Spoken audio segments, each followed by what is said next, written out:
Hi, thanks for coming. Hello, everybody online. Nice to see you. Thanks for showing up tonight. Or I guess, yeah, at night. It feels like the middle of the afternoon on a sunny day. If you're tuning in from somewhere far away, we're having this amazing weather in Berkeley right now and all of the Bay Area. Um, I'm going to give like another minute or so to see if we have any last minute folks showing up in person before I get started. Um, Is this have you been here before? You haven't, and you? I live here, but Oh. I only started coming to the Dharma talk. This is my second time. Oh, okay. And your names? Josh and Harper. And I'm Erica. Nice to meet you. Well, thanks for coming. And how did you, Josh, how did you find out about this event? Oh, Harper, yeah, you got a connection. Good. And what's your name? Hadley. Hadley, nice to see you. And so what brought you to the Institute? I'm in my last year here and I've seen it. I've been interested in coming for a while. Yeah. Great. I'm glad you made it. Hi, welcome. Find a seat. You can have a cushion or a chair, whatever works for you.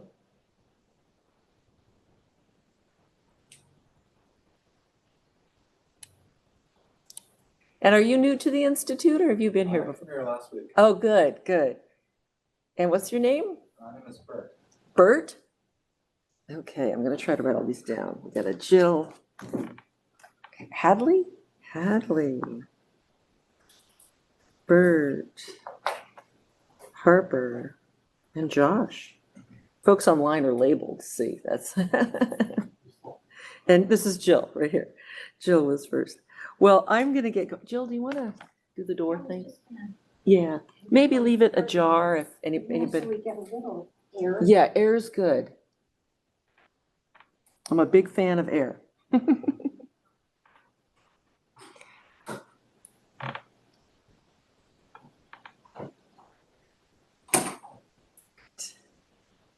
Nice, nice, nice. Thank you. Well, welcome and welcome to the online group. I'm looking over there. I should look right here. Wave to you. Welcome. Thanks for coming today. My name is Erica Rosenberg. For those of you, many people in the room I've never met before, I see some familiar faces and names and some new faces and names online. Just to tell you a couple things about me. I've been let's just say I first came to the Nyingma Institute in 1989, before maybe some of you were born. I was in graduate school at UC San Francisco, actually getting my PhD in health psychology at the time. And I just started meditation. A friend of mine told me about the Nyingma Institute, and I started taking classes here then, and then started teaching here in 2001.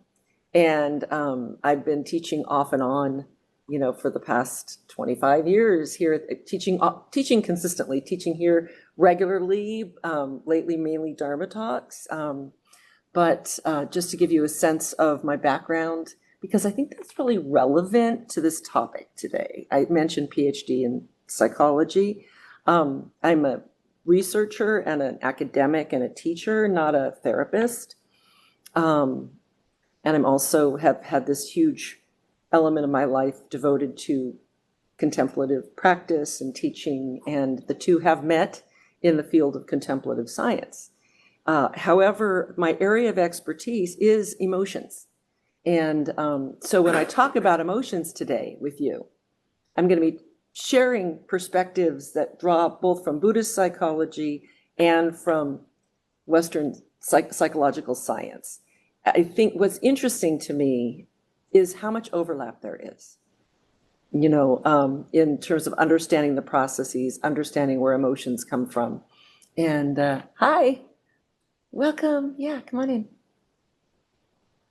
Great. You know where the cushions are. Wonderful. So today's topic is, I really wanted to focus on emotions as teachers, how we can learn from our emotions. And I had in the ad for this little the abstract that was on the website for Nyingma Institute, a quote from this book. And for those of you who are new to the Institute, Tartang Tulku Rinpoche was the founder of Nyingma Institute. He is now up at Odeon Monastery.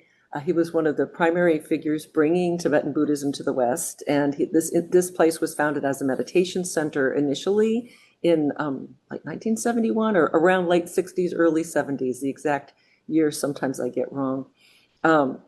This is one of his early books, and this is actually one of the old covers, but you can still buy this book. It's still in print as far as I know. And it's a nice little gem with a bunch of meditation teachings in it. And there's a chapter in here called Transcending Emotions. And there's a quote in here that, this is a well-worn page. I know it's on page 51. There's little yellow sticky things and all kinds of notes on the side. But I want to read this to you and just kind of take this in, because this is going to be the foundation from which everything I'm going to share with you over the next hour or 52 minutes now will kind of be in service of this. So now I'm quoting Rinpoche, the bottom of page 51, if you have openness mind. And if you don't have openness mind, I recommend it highly. We can be grateful for our emotions, for our frustrations, fears, and sorrows. They help us to wake up. We have no clearer messages about what is happening in our lives. Our emotions show us where to direct our attention. Rather than obscuring the path, they can clarify and sharpen it. So there's a lot in that particular quote that is really deep and really important.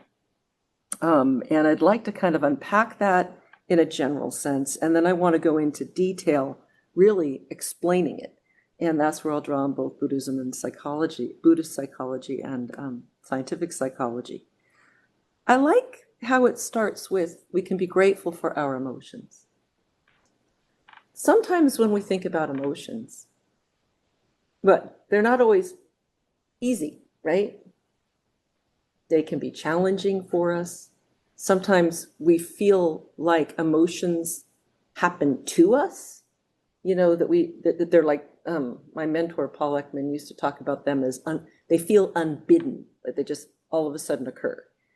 And they're not quite automatic, but it's sort of like, bam, you suddenly feel anxiety or fear. Sometimes we know where those things come from, and sometimes we don't. And sometimes they're painful. Sometimes they feel good.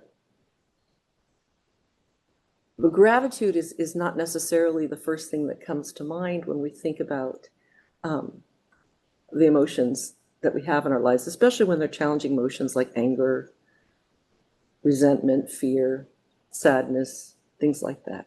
So where does this gratitude come from, or what's the meaning of gratitude here? Well, I'm going to share with you kind of a scheme for understanding how emotions come about in our lives.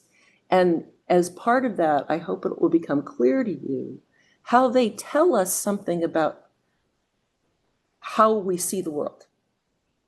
That we can reverse engineer from an emotion to understand what sense we were making of a situation that we were in. And that is informative, because it opens the door for us to have some choice and room to grow and modify our emotional lives in ways that we might not have thought possible. So that's just a very general kind of framework.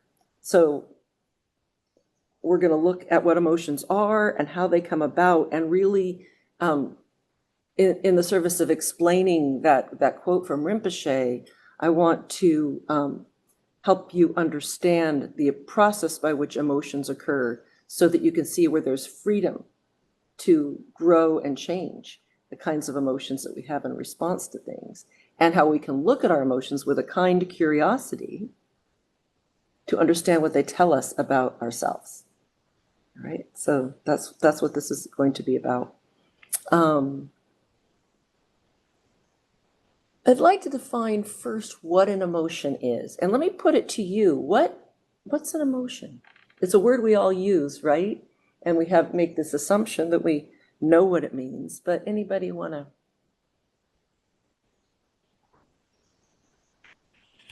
I'm going to turn this so they can see you, so they can hear you. There's online folks, so they can't hear you if I don't turn this way. Did you have something to share about? I think it's triggered by either, internal or external triggers. Yeah. And then it's a cascade of, neurotransmitters all over your body. The So it's triggered by situations, right? Yeah, and then the whole system turns on in your body immediately and all, organs and everything, go with it. Thank you. And what's your name? Joanna. Joanna? Thank you, Joanna. I really like what you said because I hope you all heard that, but what Joanna shared was that it's a response to, there's a situation or something going on, and then all of a sudden, all these things are triggered in the body. A whole neurochemical process gets that going. And what I appreciate about that is it emphasizes how emotions are you in relation to the world, and that emotions do arise from us in relation to things. They don't come out of nowhere. And I actually appreciate how there's so many places in this where we can see this understanding of the psychology of emotion really dovetails nicely with Buddhism, this notion of dependent arising or dependent origination, that nothing occurs in a vacuum, that everything is interactive with some other kind of arising. Emotions really epitomize that, I think. So there's this quick cascade of physiological events. Yes? I was going to say, it's when we label a particular emotion, it's almost like there's this kind of pattern of experience that we have, and we think, oh, this resembles such and such, right? And it's not always exactly correct, right? Sometimes is this anger? Is this frustration? Like, what exactly is this? It's not totally clear, right? Well, that's interesting. So, and your name? Joshua. Joshua. We have two Joshuas now. Joshua. Thank you, Joshua. So let me just make sure I'm clear on what you said so that it happens and we kind of label it. Like, the labeling is a very interesting thing. We like to label experience, and once we label it, it's almost like we capture it, and that can limit it, right? Absolutely. Yeah. But you also raise the point that we don't always know, is it that thing or is it something There's a lot of else? subtle distinction between different emotions. Yeah, that process sometimes of trying to fix it can actually be problematic. Right. So there's a lot of similarities and differences between different emotions. Right. And our tendency to label things, this is a byproduct of our minds like to categorize. Human minds categorize things. It's a very basic function of human cognition.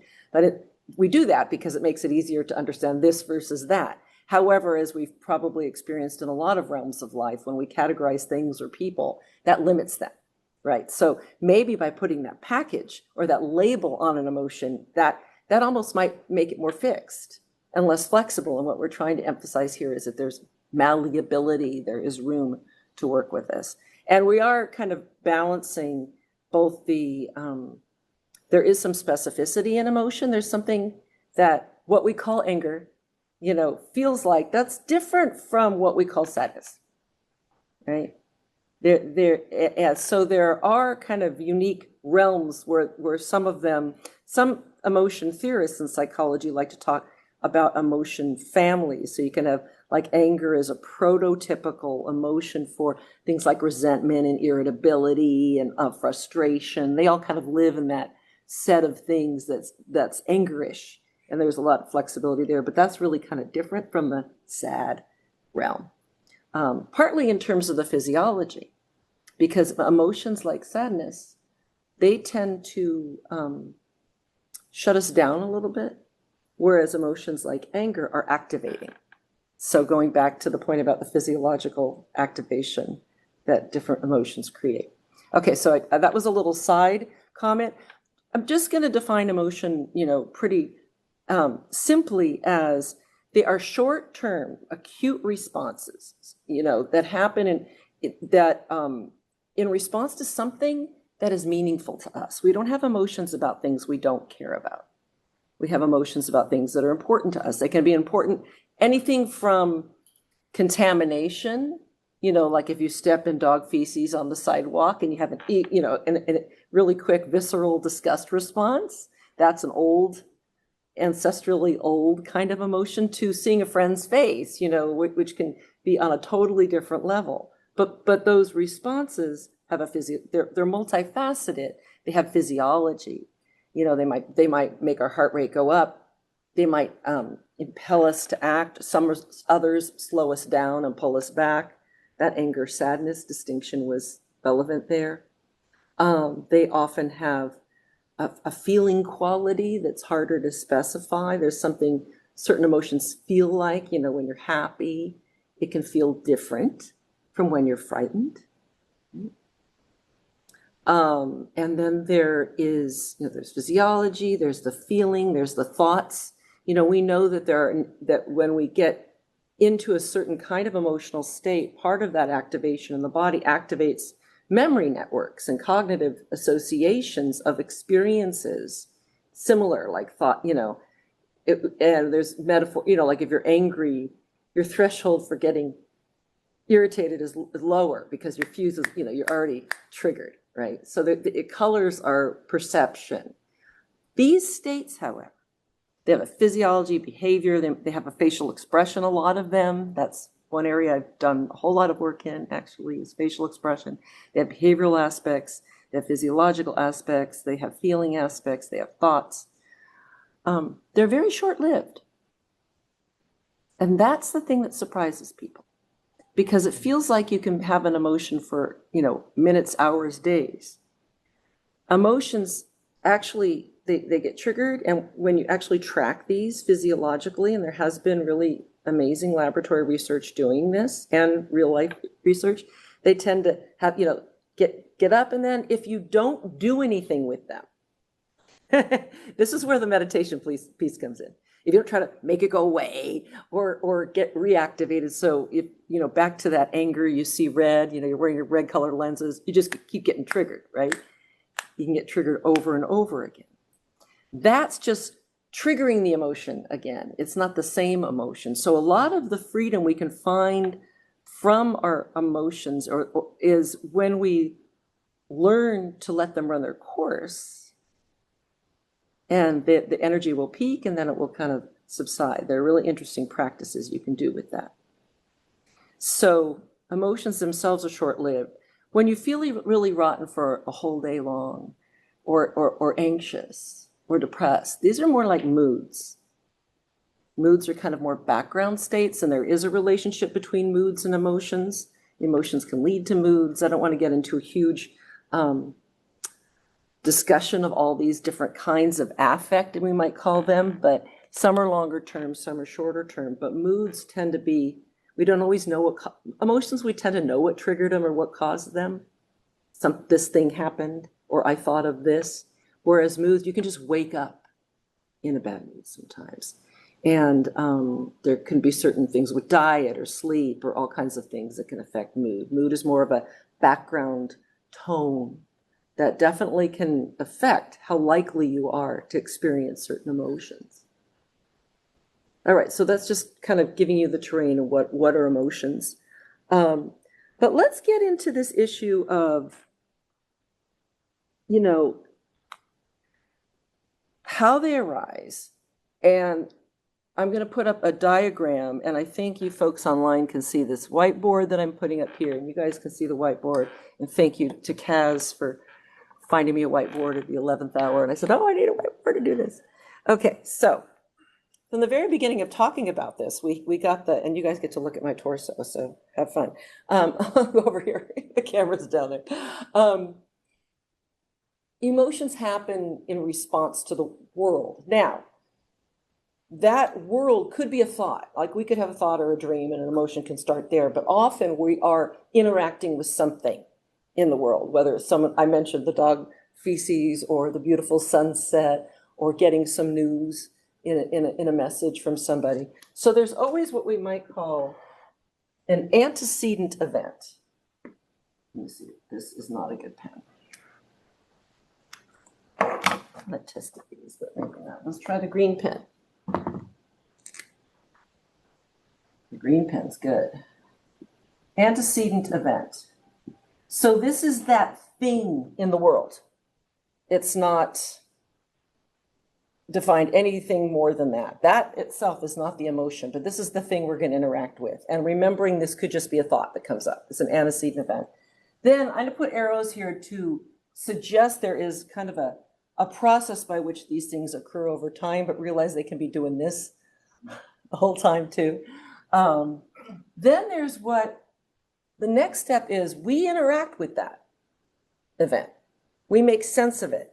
You know, like, oh no, someone's hurt, or oh no, that's yucky stuff I stepped in, or I need to get rid of this spoiled milk, or this traffic is going to take me forever, I'll never get there in time. We evaluate that event with respect to us. And that's what we call appraisal. So this is an evaluation of the significance of that event to us. And this is where your stuff comes in. So what, you know, how relevant is this to me? Some of it is just safety. You know, if you're walking and then suddenly there's a ledge and you get frightened, that's a very basic, evolutionarily old thing, the loss of support. But a lot of other things are, you know, getting a certain piece of news that would depend on what your history is with that person, and having traffic and getting really irritated fast. Some people are more prone to that than others, you know. So your history, your personality, your temperament, your goals in life, all of those things inform what sense you make of this event. If you've deemed it relevant to you at all, like it has meaning to you, it matters, it can lead to an emotional response.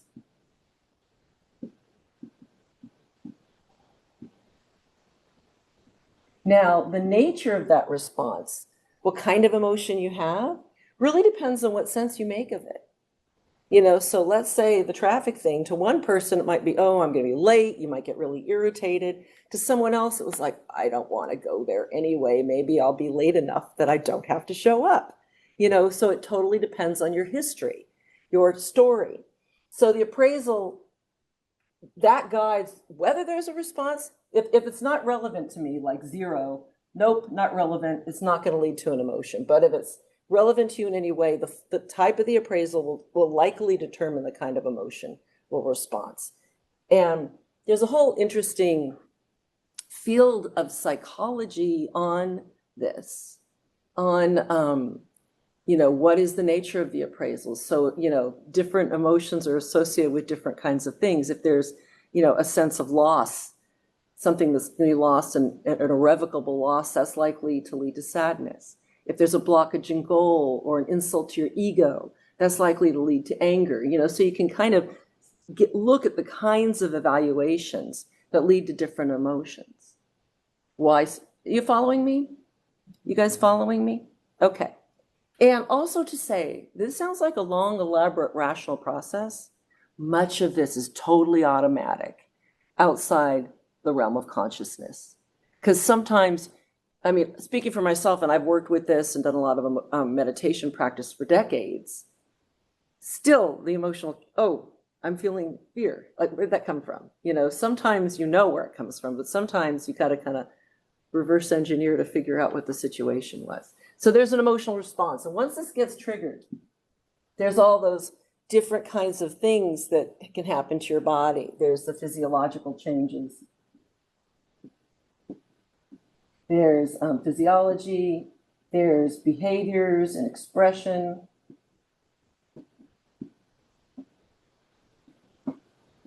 There's thoughts, feeling, you know, and there's like memories.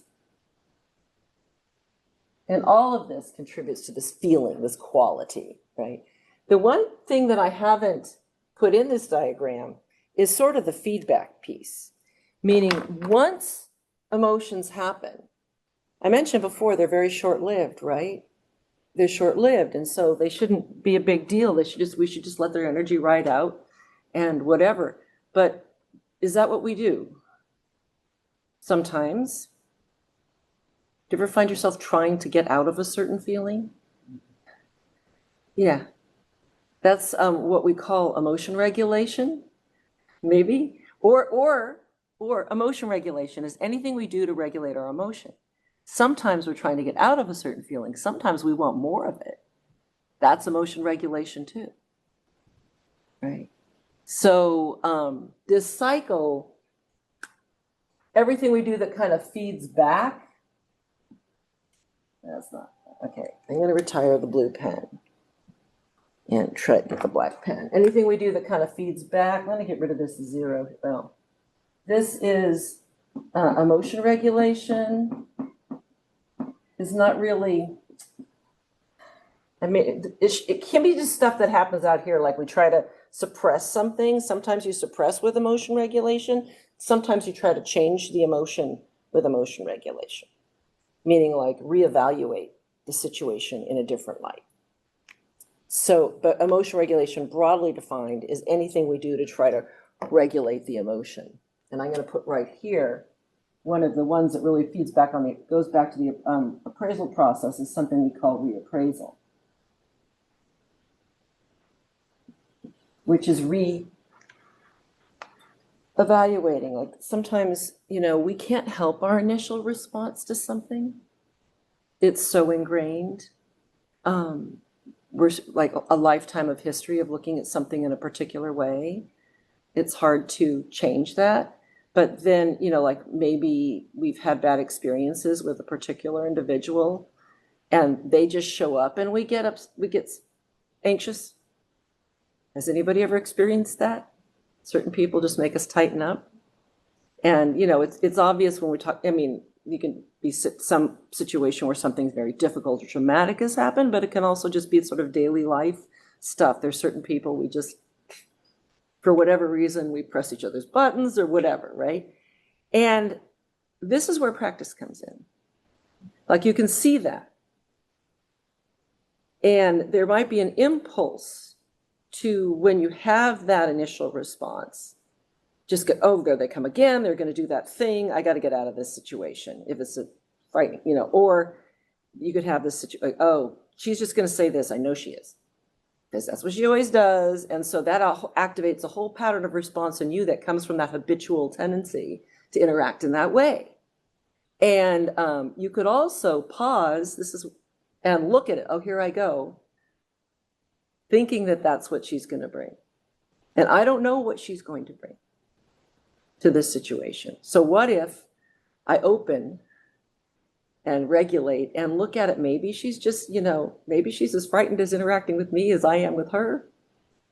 And maybe there's an opportunity to meet the situation with something different. And that's where compassion comes in for both you and that person. Yeah. I guess like does psychology literature have any when it goes to like the reevaluation or assessment? So if something happens in emotional state, like it's that situation or something that someone's angry about. So 2 ways to reassess. One is like declarative, and the other is like asking a question. Mm-hmm. So you can say like, okay, well, like, would you run with somebody in the situation they described? Like, well, that person has something to do today, so we're not going to be actually interacting. Versus like, am I going to actually interact with that person today? Mm-hmm. But you know, so like, does the literature have any sort of distinction between those 2 ways? There are a lot of different, yes, I don't know if it's called declarative versus, what was the other one? Yeah, I just made it up.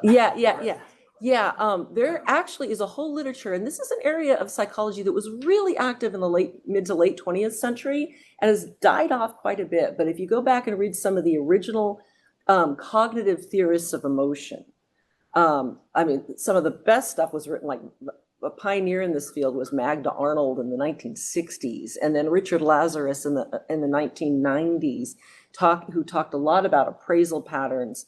And this, what you're getting into, is actually what's in the field. The predecessor to what we now call emotion regulation was the field of coping. They used to use the word coping, and it was the same thing. It's like, how do we manage the emotion? So there's a whole literature on all these different, yes, they do make distinctions between different types of cognitive options for coping, you know, and they talk about things that are problem-solving approaches, you know, to learning how to deal with an emotional challenge. There's reappraisal. There's also things that we do in emotion regulation that I mentioned before, which is different from what you were talking about, Bert, right? which was emotion suppression. Sometimes we try to suppress an emotion, like I don't like this feeling, so I'm going to push it away. We know from quite a bit of research that generally doesn't work. It will come back to you in some way. What's interesting, I want to pause for just a minute and get kind of more systematically into different kinds of practices that we can do to work with the emotion in meditation in just a few minutes. But just to kind of circle back to this example that I was giving, even in that I was pointing out, the triggering person shows up. If we meet it kind of blindly in the heat of the emotion, we might just fulfill that habitual pattern and continue to interact in that way. However, if we've cultivated an ability to calm and look and see, we might notice, oh, I'm clenching. Have they done anything that really merits this yet? Maybe they won't, maybe they're threatening, maybe not. This is not to say that you should let down all barriers. There might be people who are really harmful, and you need to be mindful of that and carry that in. But a lot of the time, though, we put up an armor when we don't need to, and it can prevent actual growth. So can we see that, and can we open? And one of the things that fuels that is kind of like a reappraisal, and that is touching into a central tenet of compassion, which is embracing common humanity, which is recognizing that they're just trying to get through life too, get through their day. You might know them well or you might not. You have this specific relationship with them that kind of is around this dynamic, but there's all these other aspects to their life. Just like you, they're just trying to get through life without too much pain, a little bit of pleasure and joy, maybe, right? Just like you. And if you can connect to that, that helps you go from kind of like this to opening up, because you suddenly realize that you're part of the same group. You're all just here trying to get by. When I teach this kind of thing, my favorite, our phrase is like, just like me. That doesn't mean we're all the same in every way. No, we have a lot of differences. And in the presence of the differences are even more profound similarities. We're just here on planet Earth trying to get through life. And that kind of softens that combative thing that might have been there, or the defensiveness, and makes little cracks in the armor and allows for something more to arise. So anyway, that was one particular point, but I really think that the three things that make a huge difference for working, I want to talk now for the rest of the talk really about how to work with our emotions. And this diagram is helpful because it shows where we have an opportunity for it. However, before I get to the sort of how to work with the emotions, were there any questions or comments on what I've done so far? Yes, Harper. This might relate more to working with them, but I feel like in my experience, I've started to notice that any emotion has like I can reduce it to like a bodily sensation, and it's a thing to observe. And I've started to think of my body as like an antenna or a conduit by which I'm aware of my emotions. And so I just wondered how that would work into this. I just kind of wanted to raise that because it's something that's been interesting to me. That's great. So just to restate what Harper said was that a major thing for the emotion is noticing the bodily component. And indeed, you asked how that figured into it. It is about working. It's a great starting point for working with emotions. And let me get into why. Now, if we look the bodily component being sometimes, all this stuff here, you have, this goes really fast, right? Because often we're conscious of seeing this thing, of noticing with our senses in some way that there's something in the world. Our making sense of it and what it means to us, this is fast. It's very hard to catch it when it's happening. Usually the first sign that we have of the emotion is the feeling. And I've had this opportunity, because if you can catch appraisal when it's happening, you could direct it more deliberately, but usually you can't catch that. Usually your only sign that all happened is the fact that you're starting to feel your heart starting to race or something. something in your body is giving you a sign, or you're having thoughts or memories about a particular person. So that's often the first sign, and this is where the quote from Rinpoche, which is, we have no greater indicator of what matters to us in life. You're noticing, you can, this is what I call reverse engineering for the understanding. You're noticing you're feeling however you want to label it. Maybe I'm starting to feel a little anxious about something. And then your question is, where did that come from? Right? It might be obvious, the situation that you're in, where it came from, or it might not. And then you can sort of get with curiosity, with self-compassion and kind of a mindful curiosity. You can say, that's odd. Get a little space on it. Instead of doing what the clouded, crazy mind, crazy active, not like mentally ill, but like it's all agitated mind, which a lot of us experience, right? Or you can just kind of get lost in it, and fear in particular can lead to more fear. Fear has this tendency to spiral upward. Like, why am I feeling afraid? Oh no, what's going on, and it can magnify and it can grow. Or we can, if we assess that it's not a really dangerous situation, we can go, where's that coming from? What about that? And it leads to inquiry into what is, what's around you, and to you. So a self-inquiry of what's going on with me. So I see, Josh had his hand up, and then. Yeah, I've done some of the same practices that Barbara was talking about, and my observation is that when you look to like maybe the bodily or qualitative or experiential aspects of like what is it that I'm feeling in this moment, this does a couple of things. First of all, it slightly disassociates the source of it. So if somebody does something that makes you mad and you just experience it as raw anger, you're no longer making that person the object of your anger necessarily.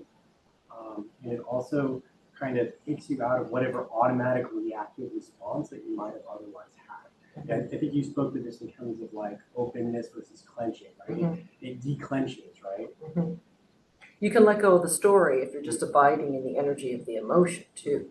Creating space between you and Space is spaciousness, and that's part of the how-to. Yes, and I forgot your name. Yes, I have a question about this thing I read once, like what they call like para feelings that happen, like it's the feeling you have about your feelings, and people that had to have a strong like a lot of feelings about their feelings were more likely to get like depressed or anxious versus like you have that feeling, but it's whatever, you just live with it. You don't judge that feeling with another feeling. And at least with what I'm reading, like if you are more of that type, then you usually would go over that cycle faster and not affect it so much. And so my question was that. Exactly. And even if that's the term. Well, I'm not familiar with para feelings. Meta is. Translating para sentiments, I don't know, Well, meta feelings, yes. It's a meta feeling, and we also call it affect about affect. It's the emotion, or it's the emotion about the emotion. It's a secondary emotion. Did you have a Yeah. I was wondering about that. I think it's about like emotional volatility, like relevant to that maybe.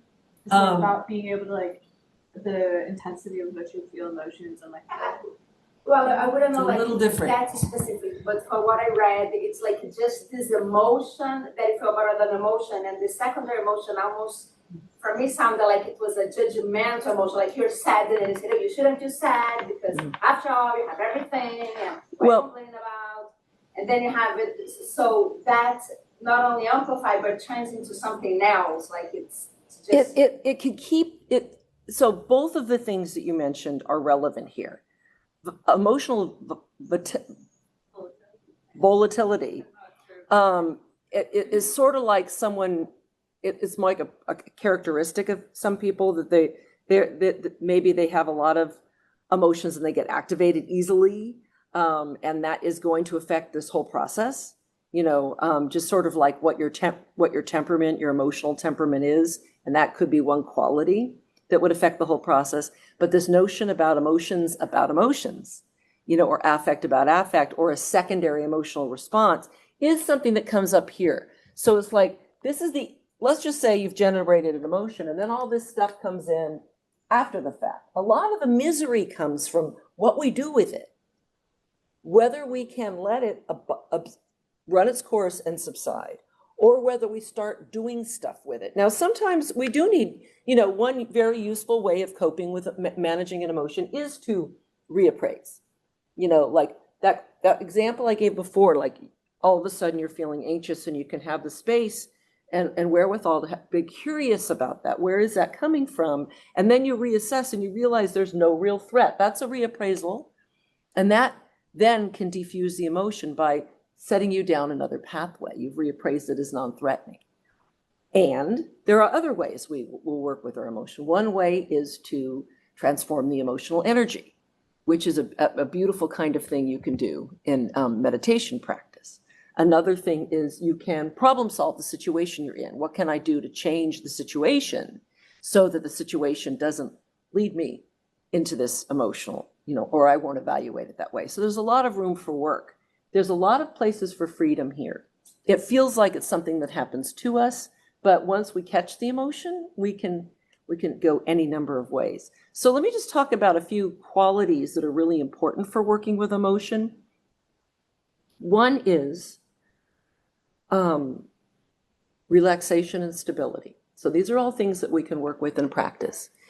Can you, in your life, in your meditation, if you have a regular practice, regularly cultivate relaxation and calm, and know how to calm yourself? So there's if you're doing a daily practice that, just stabilizing the mind, getting the body relaxed, maybe you have also movement stuff that you do for relaxation. There's relaxation as sort of a medicine in the moment, but there's relaxation and stability as a more enduring quality. And the more you service it, the more you can make that part of you. I'm assuming there's at least a couple people in here who know what I'm talking about. That if you service it regularly, you are going to be a little bit more calm and less reactive than if you don't. And if you are more calm, that allows you to do this thing. What's this? You're not all in the fury or the flurry of the emotion as much because you can have space. So even just something as simple as, stabilizing the body, getting a stable posture, doing a simple concentration meditation where you're resting in the breath or some other sensation and you learn how to reside there, even if the mind wanders, keep residing, coming back to that, developing stability will help calm you down. And if you're calmer, you'll be less, your vision in this metaphoric sense of how you see yourself in the world and what's going on will be less obscured. And so you need this relaxation. So I'm just this is separate. There's the relaxation and calm. That's really bad. And then stability, that's important. That's the first thing. Calm down. Know how to calm down and be calmer and more stable. The second thing comes from the first. Like, this is a precondition. If you've done this, then you have better view, clearer view. And there's this metaphor I've said a million times. It goes back very, centuries in meditation teaching. Water, when unstirred, remains clear. It's that metaphor of having, like a glass of water, and if you're stirring it up, it's got some, debris in it. If you stir it up, it's murky, right? But if you take the stick or the spoon out of the cup and you let it stop moving, what will happen? Whatever's in there will settle to the bottom and the water is clear. So water, when unstirred, remains clear. If you can be less stirred, you can see your stuff. And I like that metaphor because there's stuff in the water that settles. It doesn't dissolve. It's still there.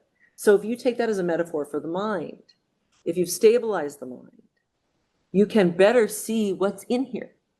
It's not an empty thing. It's full of stuff. Those are the kinds of things that affect your appraisal, your issues. I'm a middle child.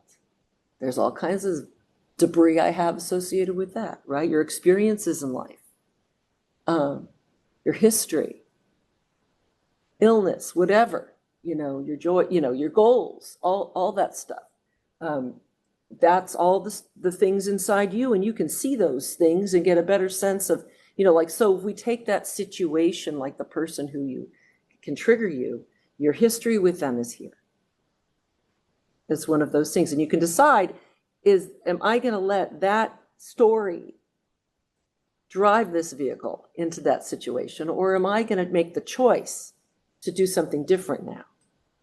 This is where stability makes for mindfulness, and mindfulness allows you to make choices about how you respond to things instead of them being this reflexive automatic thing. So you need the calmness. Water when unstirred remains clear. The clear vision, the being able to see, is the mindfulness. And this is so important for choice. The mindfulness will also play a role, here, like it's that thing of noticing the feeling. That's an awareness, it's attention to the body. And then, the more time we spend inside just noticing, one of the most simple mindfulness practices is just to notice what arises when it arises, not to necessarily follow it, but to see it and feel it and then let it be, but then see it and then let it be and then see it again, and you become familiar with the responses. You've been calm, you have some spaciousness, so you have less of that hair trigger relationship with things. You can, notice and then decide a little bit more how you're going to respond to things. So you have choice. The last thing that's really super important here is compassion. And I'm going to make a special shout out. SC here is self-compassion. And that's going to play a role. Again, compassion is going to inform, it's going to be one of those things that guides your appraisals. If you've been practicing, remember what I said a few minutes ago about embracing common humanity, the just like me thing? You've been working with that for a while, regularly. So if you're doing regular compassion meditation, where you're, quite literally working with these things of bringing up people in your mind who you love, or you have challenges with, etc., and noticing, through empathic connection, how the similarity that you have, that's one way to work with compassion. It's going to shift how you think about everybody. It will shift how you think about everybody. And you'll realize that all beings are just trying to get through things, and if you suddenly have a kinship with people who felt totally disconnected from you, that is going to affect that initial appraisal. I'm not talking about the reappraisal, because your values, you start building a different value system.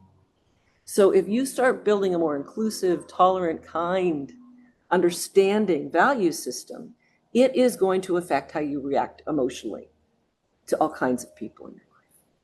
And the relationship with you is real important, because you place yourself, this interconnectedness, we're all part of the same family. We always talk about compassion for all beings. It necessarily involves you. You're one of those beings. In fact, could argue that all this work with compassion, everything ultimately is a self-compassion practice, because the more you are softened in the presence of others, and the portal is opened to understanding, and the heart connection is opened, the easier it is for you. It's actually miraculously easier for you. And this is not about not having defenses, because if you're clear, clear-minded, you won't, it's not about having no boundaries. When you work with compassion, you are opening yourself up to the condition of others. That means noticing the suffering. And instead of running, you stay. And I know what it's like to suffer. It's not a good feeling. I don't understand your whole thing necessarily, but I know that, right? And so when you stay present with suffering, you are building, this is why we talk about compassion training as warrior training.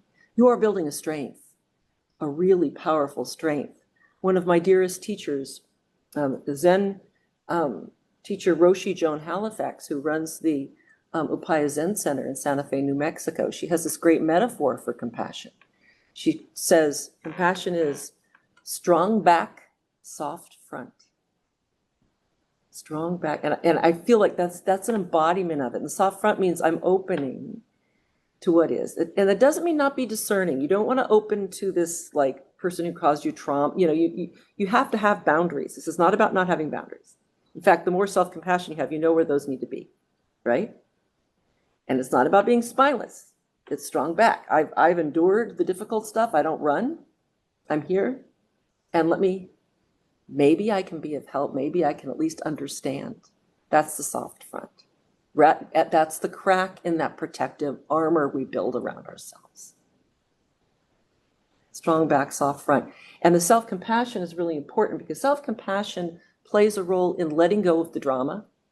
Like if you can see, oh, here I am, I'm spiraling out of control. I keep getting more and more afraid of it. Wait, I don't want to do that. It's a miserable place to be. Can I let go? So self-compassion actually is the key to being able to let go of things. It helps us not cling to experiences, whether we're clinging in the way of trying to make an unpleasant feeling go away. That is a clinging. That's an attachment.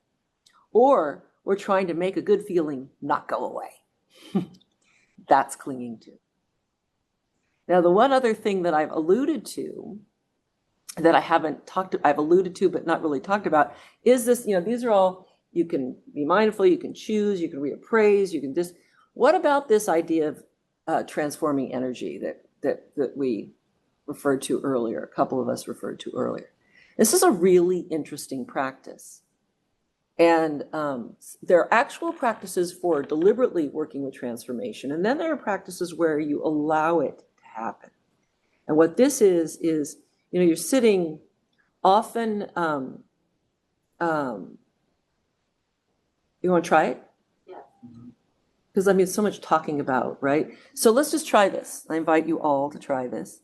And I'm going to just say, you need an emotion to make this work. You can't just take it out of nowhere. So I'm going to guide you through a little bit of retrieving an emotion. And then I'll talk you through it. So as I do, please exercise mindful self-compassion. Don't drudge up something that's traumatic for you, too difficult. Okay, kind of titrate this so it's something manageable. All right, so I'm going to invite you to just kind of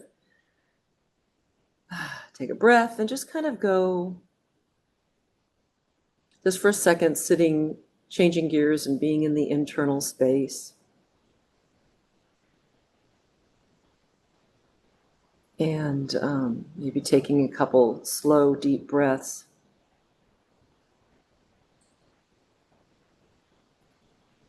And then just letting the breath, when you're ready,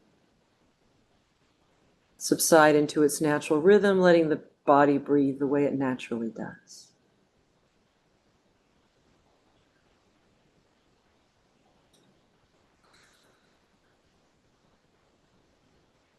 And now, the purposes of this exercise can invite you to bring to mind a situation in which you were angered by something or somebody.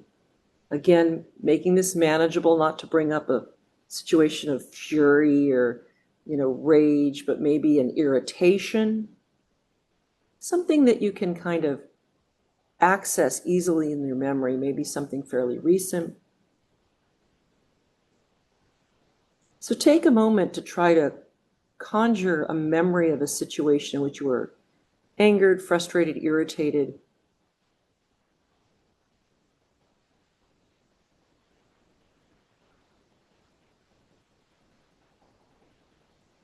And when you have found that, try to put yourself in what it felt like in that situation, rather than the story itself of who was right or who was wrong and what exactly transpired, but try to conjure up the feeling.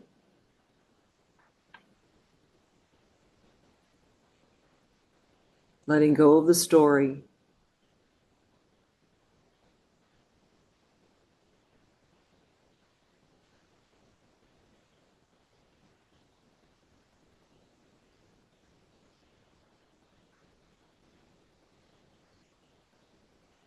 And when you're in that feeling, just feel the feeling, kind of just sitting in the middle of it. Again, letting go of specifics.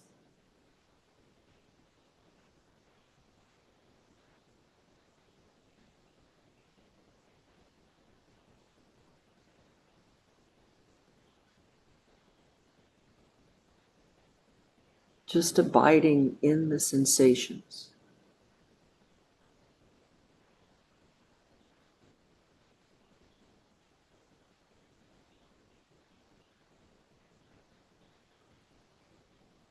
Okay, and this is just a taste, and now just maybe taking in a deep breath and starting to let that fade a little bit. Getting some distance on that situation. Maybe drawing in air deep into your belly.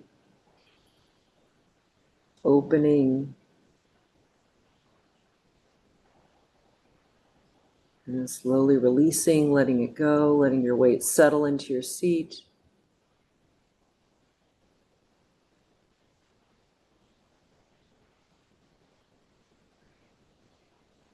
And maybe another slow, deep cleansing breath.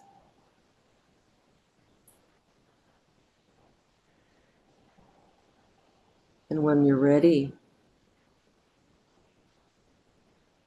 opening your eyes and rejoining the group. That was a very short sampling. But any observations of first what you felt and then what happened when you sort of just stayed in it and let go of the story? I'm sort of curious. Anybody have anything to share, either online or in the room? Jill, yeah. I became aware that invitation to bring forward an emotion, and once I settled with that, went in, oh, there was just this host of other related emotions. It was not just this one clean entity that I could study. It was all these other feelings that were attached to that moment, that event. And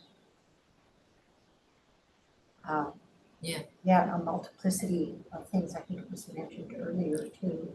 A whole bunch of It's not things.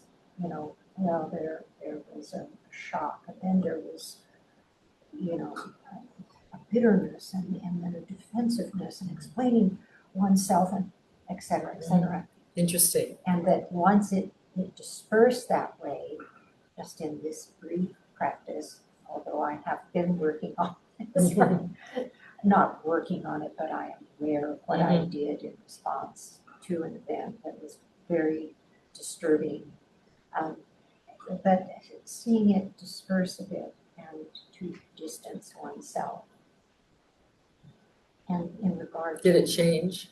yes, it did. It came, the reminder came to me after all of it kind of flamed out a bit, that Jill, you did nothing wrong. It's interesting, even with the instruction to let go of the story. Exactly. The stories are persistent. Yes, quite organic. But thank you for sharing your observations about what changed, how it changed and the whole host of things came up. Thank you. Yes, did you have your hand up? I did, yeah. So this is the first time I've done this practice, it's no less valuable today. So what I noticed is that when you experience an emotion, actually unconsciously, most of the time what we try to do in many ways, a negative emotion is escape from that emotion. And it's a very subtle sort of thing, right? But then when you say, okay, I'm just going to experience this emotion without the story, well, not having the story, you're not feeding the story. Like when you give it that kind of energy, which is not simple, non-judgmental attention energy, but like feeding the story, in a way, you're trying to run away from it by putting something else in its place or by going somewhere else. But if you just experience the rawness of the emotion, what I notice is that maybe you don't want to do it at first, but then you feel it, and if you just keep feeling it, then it kind of just runs itself out. And then once it's run itself out, it's like, oh, wow, this is such a relaxed, clear, wonderful place to be. And it kind of makes me wonder if like all this stuff that's going on all the time that we're ignoring, it's just like these little voices inside of us that they just want to be heard. We don't actually have to act on them so long as we fully listen to them, right? Yeah, there's a lot that you said there. Yeah, the thing that I want to follow up on was the point that you made about if you just stay with the energy and let go of the story, you notice it just, sometimes it vanishes. Like I've noticed it can just go, where is it? Like if you try to find it, where's that anger energy? Wait, now I can't find it. Or it transforms. This is one of the big teachings here. Remember I said earlier that emotions are very short-lived? If you don't start doing a lot of work to make it go away or to change it in some fashion, the energy will kind of subside. There's also this infinite possibility of transmuting that energy into some other kind of energy. And what we don't have time to do right now, although I should do I used to teach a transforming emotions workshop here. I should do that again. That would be fun. Has anybody done one of those here in a while? I should do that, right? That would be fun. And we work with different practices for changing emotion, what are the possibilities for transforming emotion? So did you have your hand up? Or did I just was like looking at you? Okay, anybody else? We've run out of time, but this is just a little glimpse of the ways that you can, just to give you a sense of what emotions are, to realize there's a lot of flexibility in them, even though they feel kind of fixed. And this whole thing that Rinpoche said, how we can learn from them. There's a story, the fact that a certain kind of emotion came up, it can have us understand what sense we made of it. And then that's an opportunity for choice about how we see the world around us.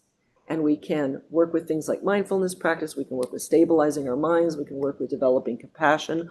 All of those things will have a transformative effect on our emotional experience. And that is it. Thank you so much. Thank you for coming, everybody. Thank you all for being here. It was great to have all these folks in the room. And so I'm going to officially close the talk. Bye, folks. Thank you. Take care.